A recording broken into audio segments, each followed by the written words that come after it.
맑고 향기롭게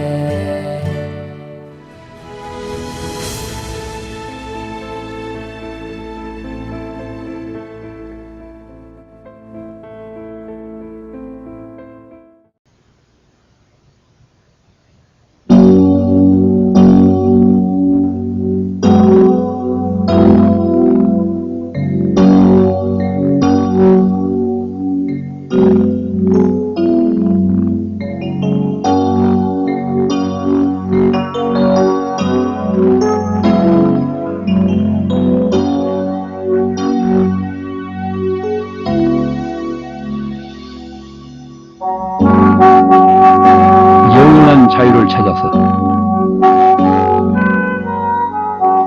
우리가 고전을 배우는 것은 단순히 지적 호기심을 채우기 위해서가 아니다. 옛 거울에 오늘의 우리를 비춰봄으로써 현재의 새로운 나를 만들어가기 위해 고전을 읽는다. 따라서 생명력을 지닌 고전은 세월이 흐를수록 그 빛을 발한다. 예전에 학문을 한 사람들은 그 나름의 기상이 있었다. 이른바 선비정신이 그것이다. 그러나 오늘날 이런 것들은 사라지고 없다. 컴퓨터로서 많은 자료와 정보를 가지고 그것을 처리하느라 고심하고 있다. 거의 모두가 기계화된 인간이다. 얼마 전 어떤 사무실에 갔더니 인류대학을 나온 사람들이 하나같이 컴퓨터만 들여다보고 있었다. 그걸 보고 나는 깜짝 놀랐다. 이게 현대인들의 업무인가? 옛날엔 흙을 만지고 나무 밑에서 서성거리고 하늘과 구름도 쳐다보면서 일을 했다. 그러나 현재는 사각 컴퓨터 앞에서 그것만을 열심히 들여다보고 있다. 이런 시대에 우리는 살고 있다. 이것이 이른바 첨단의 학문 방법이다. 우리는 많은 정보와 지식을 통해서 이 세상을 살아야 하는 것으로 착각하고 있다. 따라서 이런 시대에는 학문하는 사람으로서, 진실을 탐구하는 사람으로서 드높은 기상을 갖기가 어렵다. 임재의연선사의 어록을 통해서도 구도자의 살아있는 기상을 엿볼 수 있다. 임재는 9세기 사람으로 이 시대는 당 왕조가 내리막길에 들어선 시대이다. 임재 선사의 성격을 잘 말해주는 일화가 있다. 그는 소나무를 즐겨 심었다. 가는 곳마다 틈만 나면 몸소 소나무를 심었다. 그의 스승인 황벽희운이 물었다. 그대는 깊은 산골에 소나무를 심어서 무엇 하려는가? 임재는 대답했다.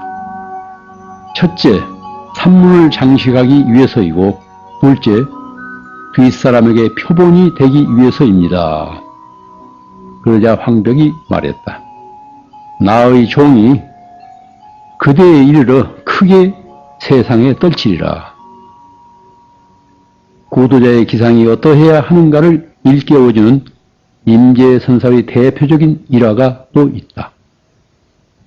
그가 가르침의 길을 나서고 싶어 고향인 하북지방으로 가려고 할 때의 일이다. 스승 황벽이 그를 불러 물었다. 어디로 가려 하는가? 임재가 대답했다. 하북으로 돌아갈까 합니다. 그러자 황벽이 시자를 불러 그들의 큰 스승인 백장선사의 선판과 괴안을 가져오라고 일렀다. 선판과 괴안은 일종 깨달음의 증표이다. 이때 임재가 소리쳤다. 시자야, 불을 가져오너라. 그 깨달음의 증표를 불태워 버리겠다는 것이다. 증표가 문제일 수 없다. 진정으로 깨달음을 얻었다면 증명서가 필요할 리 없다. 문제는 깨달음 자체에 있는 것이지 형식에 있지 않다. 임재의 이러한 드높은 기상을 알고 황벽은 이렇게 말한다. 그대는 훗날 천하 사람들의 혀끝에 자리 잡고 앉게 되리라. 임제는 전통적인 인섭을 거부했다. 스승에 대한 불만에서가 아니라 수행에 자기 확신이 섰기 때문에 다른 소도구가 필요 없었던 것이다. 뒷날이 대해 종고 스님 역시 임제 선사와 기질이 비슷했다. 대해는 스승인 원호의 저서인 벽암록을 사람들을 현혹시킨다 하여 불태워버렸다. 스승에 대한 배반이 아니라 어떤 의미에서는 이것이 스승을 살리는 길이기도 했다. 조선시대의 사명 스님이 스승 서산 스님을 찾아 노양산으로 갔을 때의 일이다. 스승이 제자에게 물었다. 어디서 오는가? 사명이 대답했다. 옛길을 따라서 옵니다. 그러자 스승이 크게 꾸짖었다. 옛길을 따르지 말라. 오직 너의 길을 가라. 현재 사는 사람이 왜 옛길을 따르려고 하는 것이냐? 진리를 탐구하는 사람에게는 이런 기상이 있어야 한다. 이것은 저절로 되는 일이 아니다. 밤잠을 안 자고 탐구할 때 그러한 기백과 기상이 저절로 몸에 배게 된다. 오늘날 학문을 하는 사람에게는 그와 같은 기상이 없다. 생각 자체가 삶의 기쁨이 되어야 하는데 이 다음에 써먹기 위한 수단으로나 혹은 그 과정으로 출세기를 위한 방편으로 학문을 하기 때문에 기상이나 기백이 돋아날 리 없다. 사회적 신분이나 좋은 자리를 얻기 위해 학문을 한다면 그는 졸장부에 불과하다. 선가에는 흔히 임제할 덕산 방이란 말이 있다. 할은 고함이고 방은 몽둥이이다. 고함은 거부의 강력한 의사표시이고 몽둥이는 그 직접적인 행동이다. 임제는 틀에 박힌 형식과 전통적인 인습을 강력히 부정했다. 임제의 어록에 보면 곳곳에 그런 정신이 여실히 표현되고 있다. 그대가 바른 견해를 얻고 싶거든 타인으로부터 미혹을 받지 말라. 안으로나 밖으로나 만나는 것은 모조리 죽여라. 부처를 만나면 부처를 죽이고 조사를 만나면 조사를 죽이고 아라한을 만나면 아라한을 죽여라. 아라한은 성자를 말한다. 부모를 만나면 부모를 죽이고 친척이나 권속을 만나면 친척이나 권속을 죽여라. 그래야 비로소 해탈하여 그 무엇에도 구애받지 않으리라. 부처를 죽이라고 하면 타 종교에서는 이해하지 못한다. 화영감이고 신성모독이다. 그러나 불교에서는 그것을 당연시한다. 제자가 자신의 스승을 죽여야 한다는 것은 일반적인 사회 윤리로 보면 폐준화의 짓이다. 하지만 임제선사는 정신적인 굴레를 벗어 던지라고 말한 것이다. 부처와 저서와 전통이나 스승을 최고 가치로 삼는다면 그것은 자승자박, 스스로 묶는 일이 된다. 왜냐하면 사람을 얽어매는 인혹이기 때문이다. 타인에게 붙들리고 외부의 권위에 사로잡히면 본래 자기를 잃어버린다. 선사들의 표현이 거칠고 과격한 것은 산 체험을 죽은 언어와 문자를 빌어 표현하려고 하기 때문이다. 따라서 파격적인 표현을 쓰지 않을 수 없다. 밖으로 드러난 표현보다 그 속뜻을 알아차리면 정신이 번쩍 난다.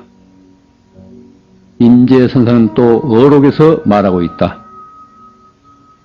함께 도를 닦는 여러 벗들이여 부처로서 최고의 목표를 삼지 말라. 내가 보기에는 부처도 한낱 똥단지와 같고 보살과 아라는 죄인의 목에 거는 형틀이요 이 모두가 사람을 구속하는 물건이다. 우리를 부자유하게 만드는 것들로부터 단호히 벗어나라고 임제는 요구하고 있다. 다시 말해 탈종교이다. 종교의 틀에서 벗어나라는 것이다. 그러면 무엇이 남는가? 그 남는 것이 바로 진정한 종교의 세계다. 이런 의미에서 임재는 가장 종교적인 사람이었다. 거죽의 세계에서 껍데기에서 다 벗어나라. 왜 남에게 의지하고 타인의 졸개가 되려고 하는가? 부처라 하더라도 성인이라 하더라도 그는 결국 타인일 뿐이다. 그 가르침을 통해서 그 자치를 통해서 오직 내 길을 내가 갈 수 있어야 한다. 불교는 부처를 믿는 종교가 아니다. 저마다 스스로 부처가 되는 길이다. 새로운 부처, 새로운 예수가 필요한 것이지 이 인류에게 똑같은 복제품은 필요 없다. 따라서 진정 뛰어난 종교가나 사상가는 1인 1파일 수밖에 없다. 임재는 우리에게 말하고 있다. 언제 어디서나 주체적일 수 있다면 그가 서 있는 곳은 모두 참되다. 어디서나 주인 노릇을 하라는 것이다. 소독으로서 부속품으로서 처신하지 말라는 것이다. 어디서든지 주체적일 수 있다면 그것이 곧 진리의 세계라는 뜻이다. 나를 필요로 하는 내 삶의 주인공이 되어야 한다. 내가 몸담고 있고 그 공간에 내가 살아있기 때문에 내 자신이 주인이 되어야 한다. 그것이 바로 극락이고 천당이다. 어디서든 당당하게 주인 노릇을 할 수 있어야 한다. 타인이 아닌 바로 내 자신이 내 삶의 주체가 되어야 한다. 모든 가르침은 약의 처방에 불과하다. 약의 처방은 진정한 약이 아니다. 약의 처방은 병을 낫게 하는 임시 방편일 뿐이다. 약 중에 약은 본래의 건강에 눈뜨는 일이다. 생활 습관의 개선과 음식 조절, 적절한 침묵 등을 통해서만이 근원적인 치료가 가능하다. 그렇듯 스스로 자기의 삶을 되돌아보면 스스로 알게 된다. 불교에서 말하는 본래 청정, 본래 성불이란 말이 바로 그 뜻이다. 본래의 자기 의식으로 돌아가면 이미 완전한 존재라는 뜻이다. 임재선사는 또 말한다. 바로 지금이지 다시 시절은 없다. 즉시 현금 갱무 시절. 지금이 바로 그때이지 다른 시절이 있는 것은 아니다. 우리들의 삶과 죽음이 지금 이 자리에서 이렇게 전개되고 있다. 어떤 사람이 불안과 슬픔에 빠져 있다면 그는 이미 지나가 버린 과거의 시간에 아직도 매달려 있는 것이나 다름이 없다.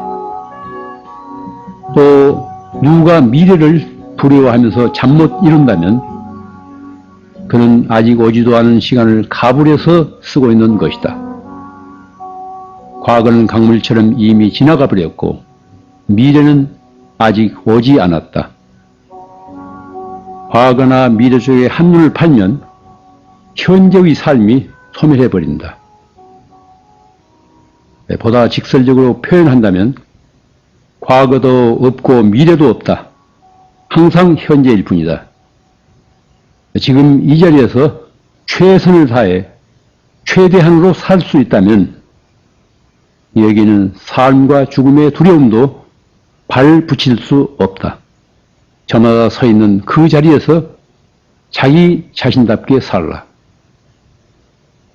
임재는 마지막 눈 감을 때까지 자유인의 기상을 가르쳤다. 임재 어록에 가장 많이 등장하는 단어 중 하나가 자유이다. 9세기에 이미 그는 자유라는 말을 사람들의 마음속에 심어 놓았다. 임재선사가 임종에 이르러 훗날 임재록을 편찬한 제자 삼성을 불러 말했다.